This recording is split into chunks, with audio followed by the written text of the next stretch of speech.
Although success and failure go hand in hand, many people have a problem with failure.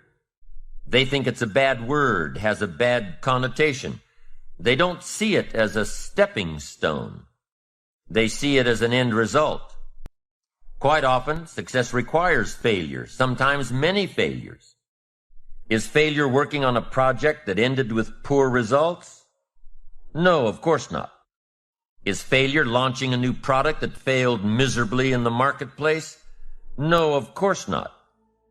Is failure doing the best you possibly can with your kids and having them disappoint you in a very personal way?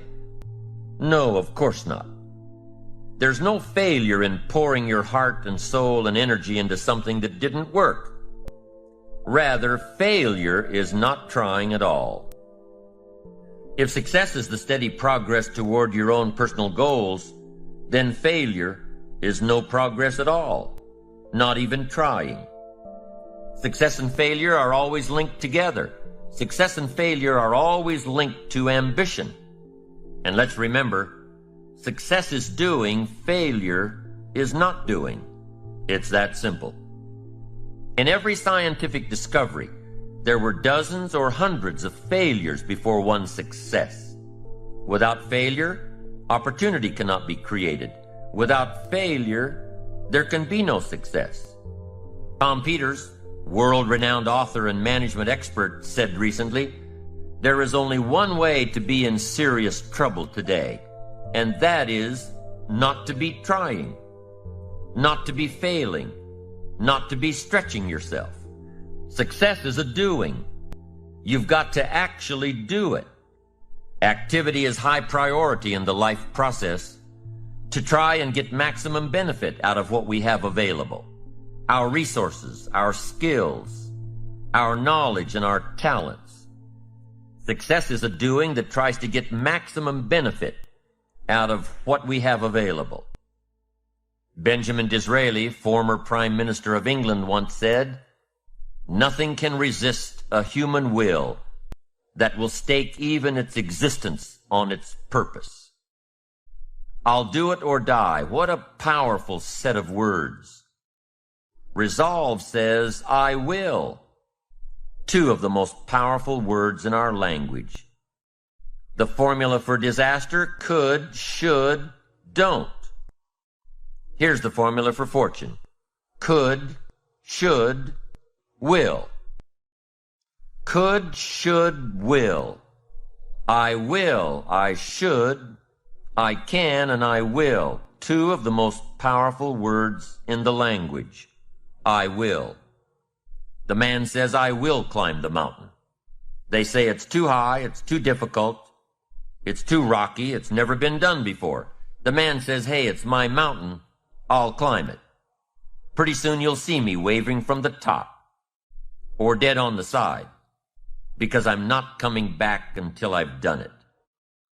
But what is the measure of success? How do you know if you're successful, really successful? How do you know, especially when your success could be so vastly different from someone else's success? Here's how you measure. Results. Making measurable progress in reasonable time. That's all life asks. Making measurable progress in reasonable time. So you've got to be reasonable with time. Don't be unreasonable with time, parents. Don't be unreasonable with time, managers, brokers, business associates. Have a little patience. You can't ask somebody every 5 minutes, how are you doing now? That's too soon. The guy says, I haven't left the building yet. Give me a break. So 5 minutes is too soon to ask. So 5 years is what? Too long and too late. So what is reasonable time to ask for results as a measure of progress? Here's number one, at the end of the day. You can't let more than a day go by without getting some things done, some letters written. When you work on the job, there are some things you've got to get done within a day. You've got to make some calls within a day. Your health disciplines, you've got to get those done within a day. You can't carry over. You can't say, well, I'll eat 9 apples 10 days from now. No, it's an apple a day. A day. Some things you've got to get done within a day. So at 5 minutes to midnight and you haven't gotten your apple in yet, munch away and get it done. Walking around the block every day is good. Walking or running 6 hours a day is bad. It's obsessive. Unless, of course, you make your living as a marathon runner. Then you're doing your job. Eating an apple a day is good. Eating only apples is bad. You won't get all the protein and vitamins and nutrients your body needs. Working hard, burning the midnight oil, doing it until is good.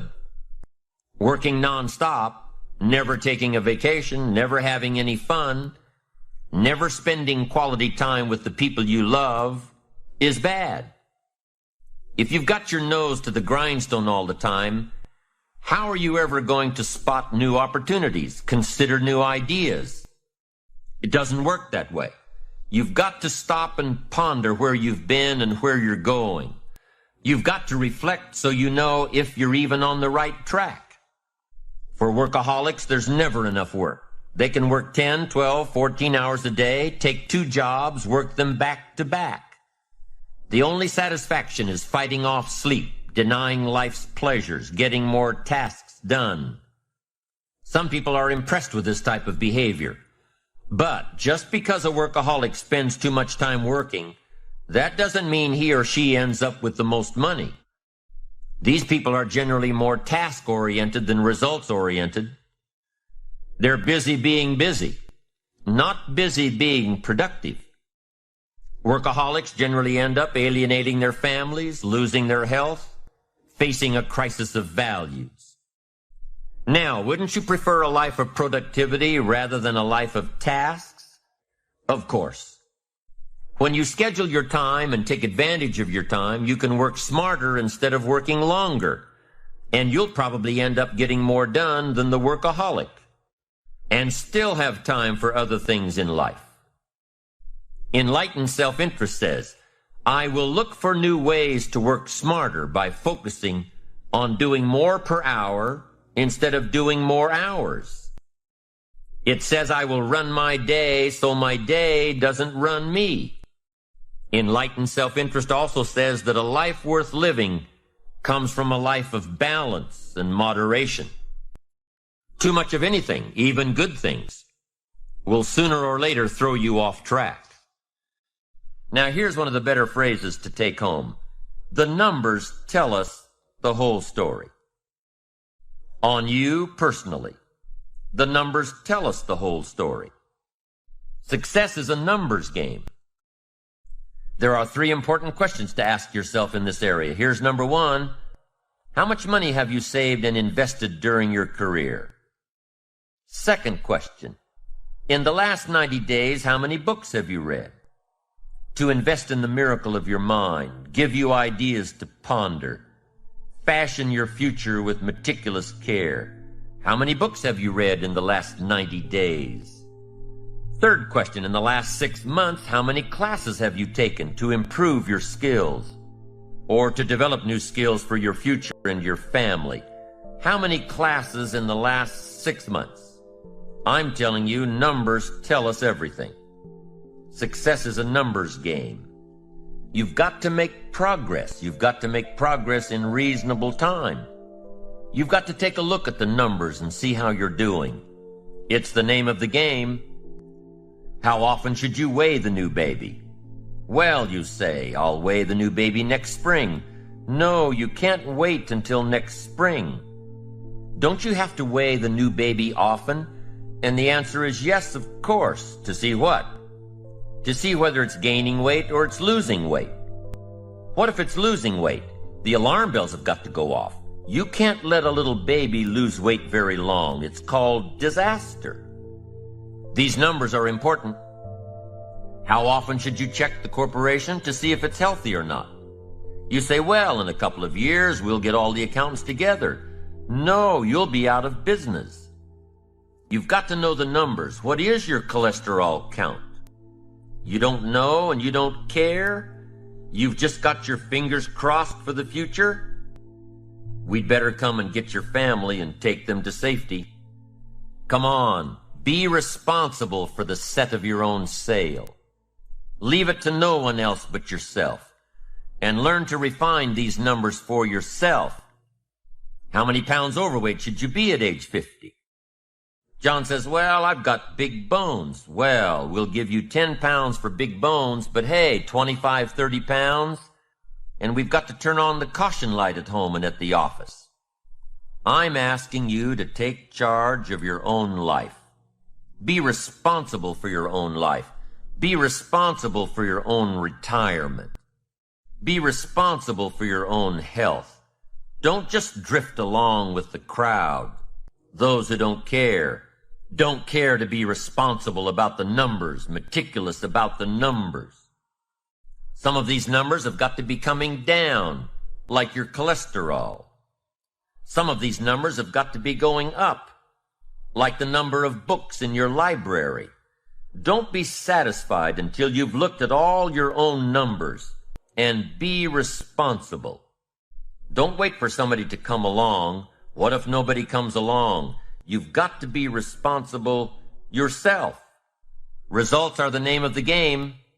Let's check the numbers. Don't be satisfied with anything less than the best of numbers. Now, here's the key technique that you can use in your life to help keep you on the right track. This technique is called visual chain thinking. Ambitious people don't see each step toward their goals as a singular step. Each discipline as a singular discipline. Each project as a singular project. Each sale as a singular sale. With everything they do and with every discipline they adhere to, they see it all as part of a chain, a link in the chain of events and actions that will lead them to their final destination. Every action and every discipline today is a link in the chain. Every action and every discipline tomorrow is a link. Every action and every discipline in the future is a link. When you can see that every link in the chain will eventually lead you to the things you want most out of life, to the person you want to become, then you won't grow discouraged or fearful or impatient with today. When you can see where you're going through visual chain thinking, even on the toughest days, you'll keep building your ambition by knowing where you're going, not just where you are today. Part of this visual chain thinking is built when you decide on your direction, when you can see where you're going to end up before you get there.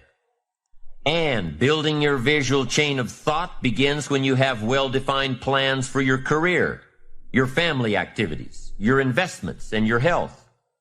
Your plans and goals are your visual chain, knowing where you're going before you get there. Develop a plan, a game plan. It's ironic how we all understand the importance of mapping out a strategy for a football game or a basketball game. Not one professional team in the world begins a game without a complete strategy. But few of us take the time to map out a strategy for our lives, a game plan. Here's the first rule for your game plan of life. Don't start your day until you have it finished. Don't begin your activities of the day until you know exactly what you plan to accomplish. Don't start your day until you have it planned, and do this every day. I know all this writing takes time and a disciplined effort, but remember that value is the fruitful result of discipline, not hope. Once you've mastered the art of planning your day, you're ready for the next level. Don't start your week until you have it finished. Don't begin your activities of the week until you know exactly what you plan to accomplish. If you learn to plan your days as part of your overall game plan for the week, the parts will fit much better. Your days will be better, more effective. You'll be working smarter, not harder. And when you've learned to plan your week, guess what? You've got to plan your month. Don't start your month until it's finished. By developing and following your game plan, your days and weeks and months all become part of a bigger plan, a bigger design, a long-term view of your life, a visual chain. You'll start gaining a greater perspective of it all because you are planning.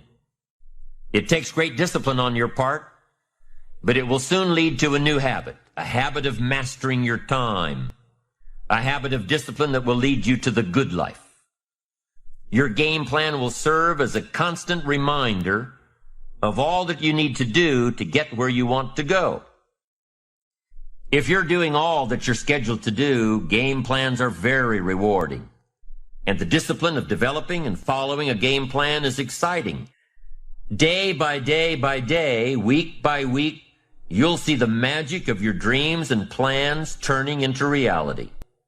It's an incredible feeling of being in charge of your life, your surroundings, your future. It's like creating a work of art on the biggest canvas imaginable. It's creative. It's beautiful.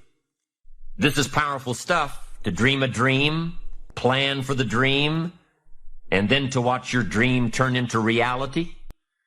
And what's really powerful about creating game plans is that you can see your future right before your eyes. So on those days when your energy isn't up to par, your enthusiasm is a little low, your ambition isn't pulling you, and your attitude isn't on the high side, on those days, use your game plan to see how far you've come and take time to realize just exactly where it is that you're headed for. On those days, it's your discipline and visual chain of the future that will pull you ahead.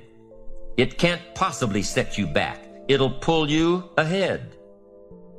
Develop a game plan for your life and make sure that it includes more than work projects. Make sure that your game plan includes time for recreation, time for reflection, time for exercise, time for health, time for spirituality.